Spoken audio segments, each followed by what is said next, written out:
Halo teman-teman, selamat datang di bacaan astrologi.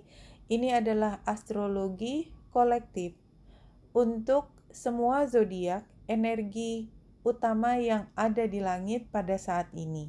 Tidak ada diskusi mengenai zodiak tertentu dan juga tidak ada diskusi menggunakan kartu tarot ataupun kartu orakel. Sepenuhnya bacaan ini adalah ulasan astrologi.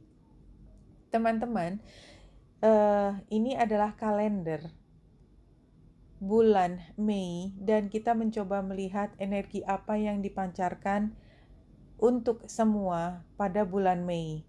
Dan kalau kita lihat tanggal 1, di sini Pluto dan Saturnus keduanya mulai station dan di sini North Node dan South Node itu sudah berada di 0 derajat, artinya karena dia berjalannya selalu retro, maka dia butuh beberapa hari lagi untuk masuk sampai Gemini dan akan menghabiskan waktu selama 1,5 tahun berada di Gemini. Kalau kita kembali pada 1,5 tahun yang lalu, ketika nodal axis atau North Node dan South Node berada di Cancer dan Capricorn, maka kita rasakan bahwa 1 tahun terakhir ini adalah bagaimana kita diminta untuk melihat lebih ke dalam dan diakhiri fase ini dengan berada di dalam rumah. Cancer adalah tentang rumah dan tentang bagaimana take care of ourselves, memastikan diri kita sehat, dan itu adalah temanya mengakhiri North Node berada di Cancer.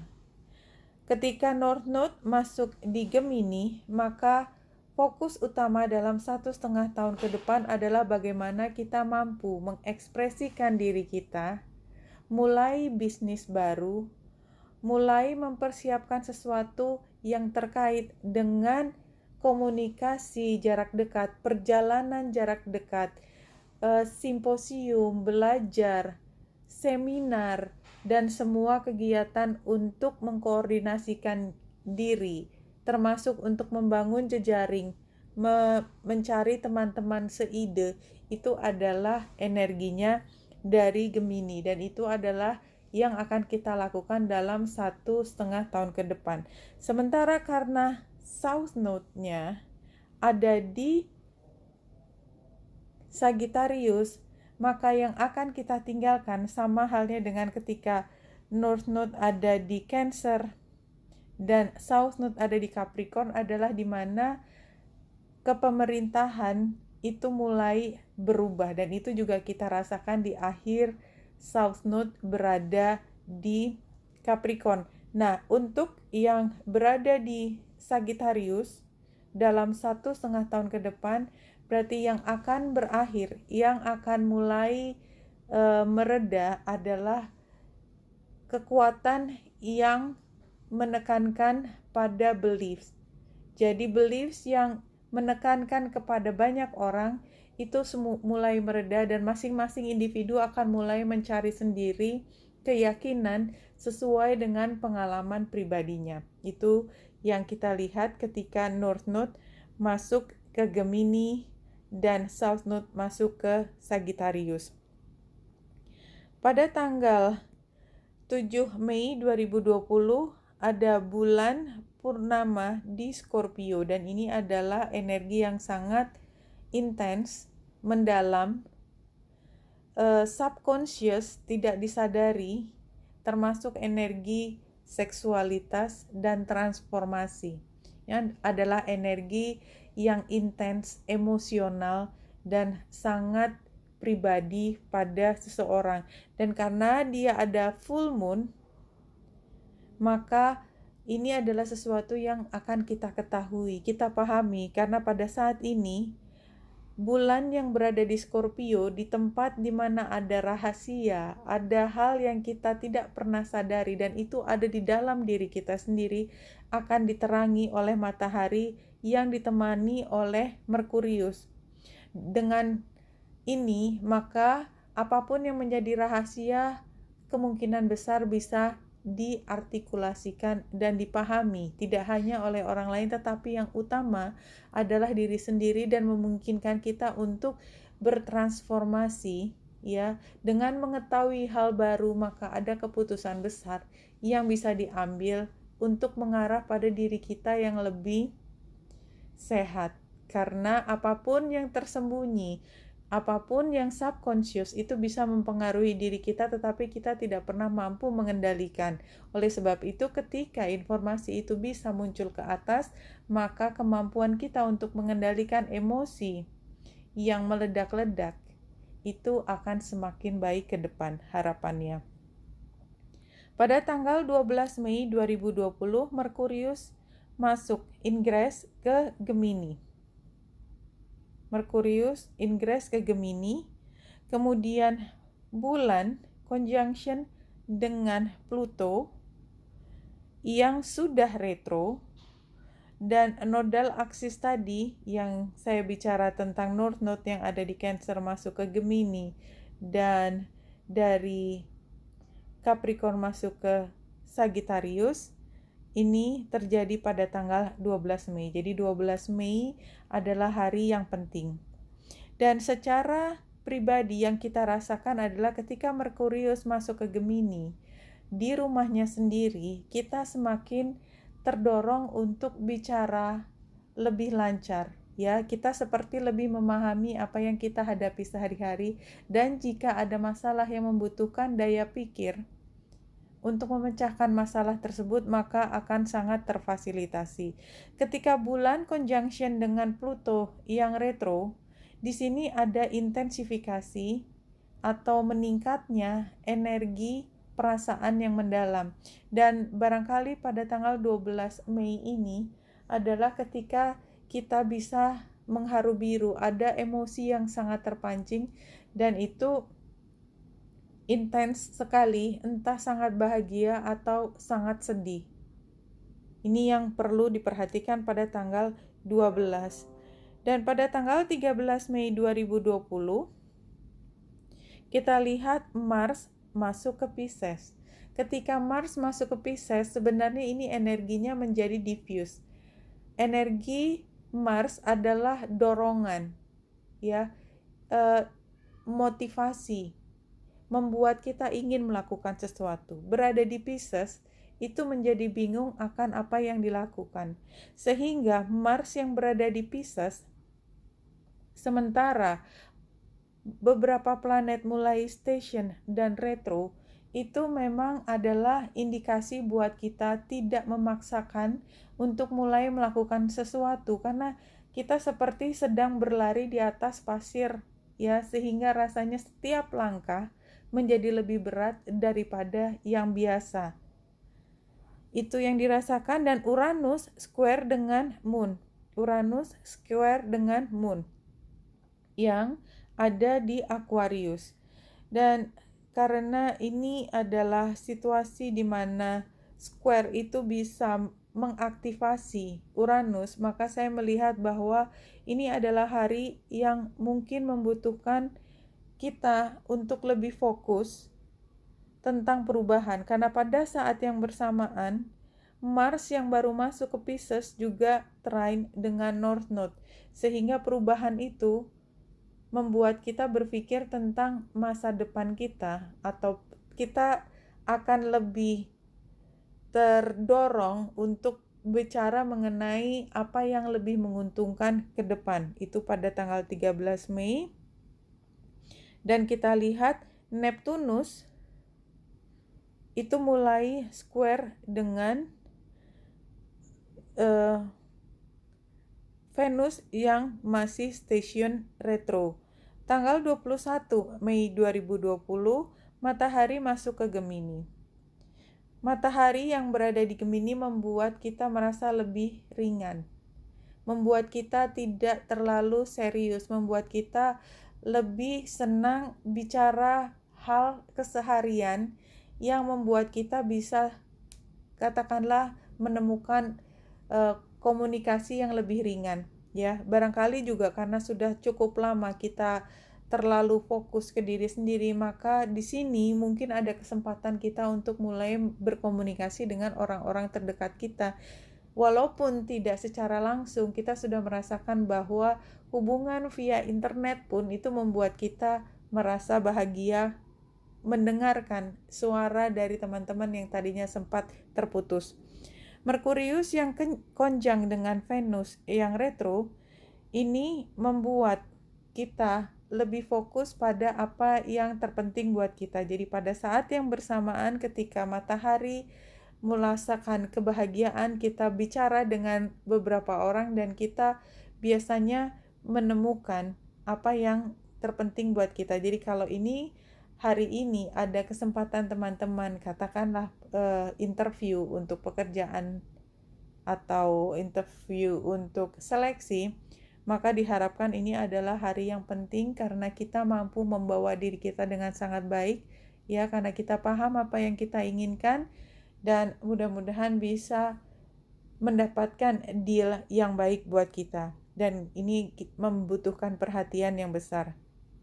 Karena pada saat yang bersamaan itu juga ada square antara Neptunus, Merkurius, dan Venus. Oleh sebab itu, hati-hati dalam bicara.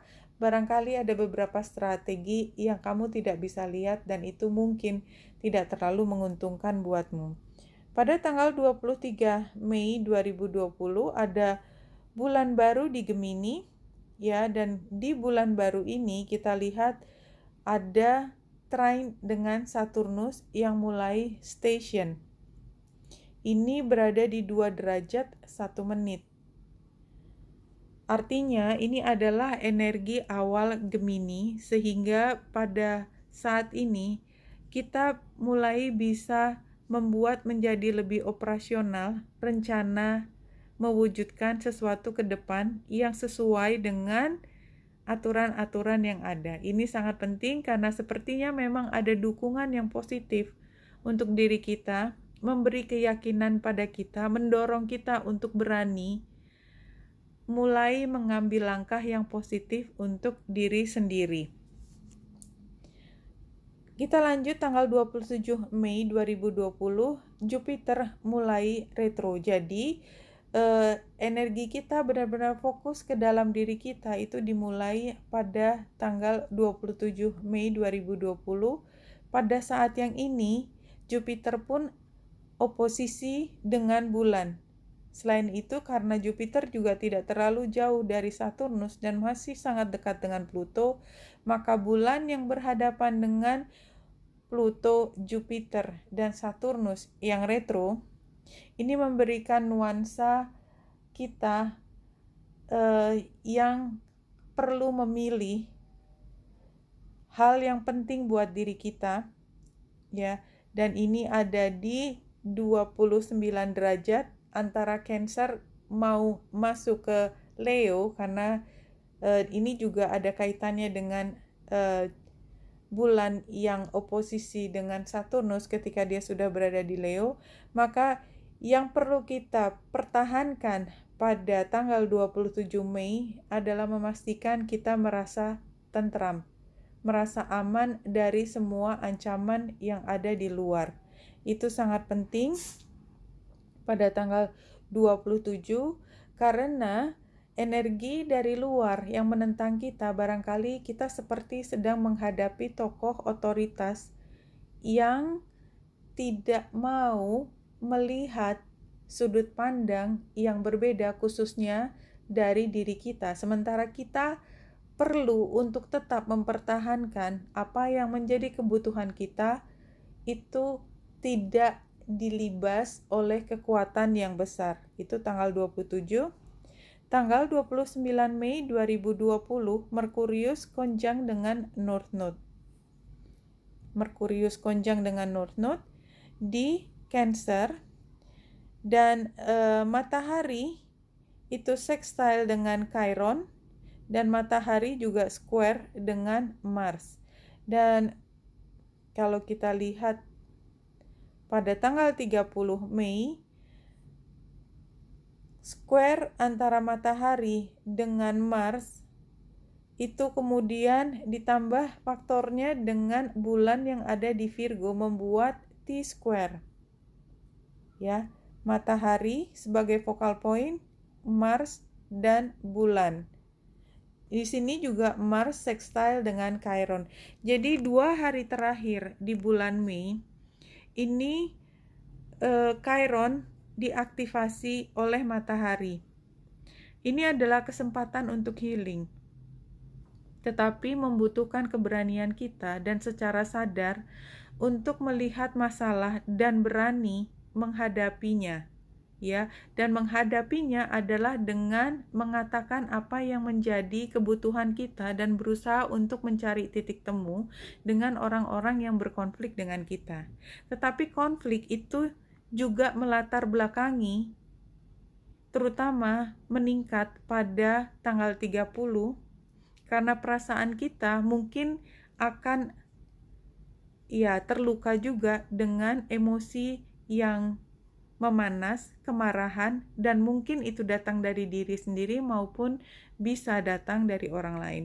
Jadi teman-teman, kalau kita lihat tadi jadwalnya adalah hari-hari penting, ya, mulai dari tanggal 1, tanggal 7, tanggal 12, 13, 21, 23, 27, 29, dan 30. Jadi memang lebih banyak di minggu kedua, minggu ketiga, dan keempat. Itu adalah minggu-minggu yang tension buat kita.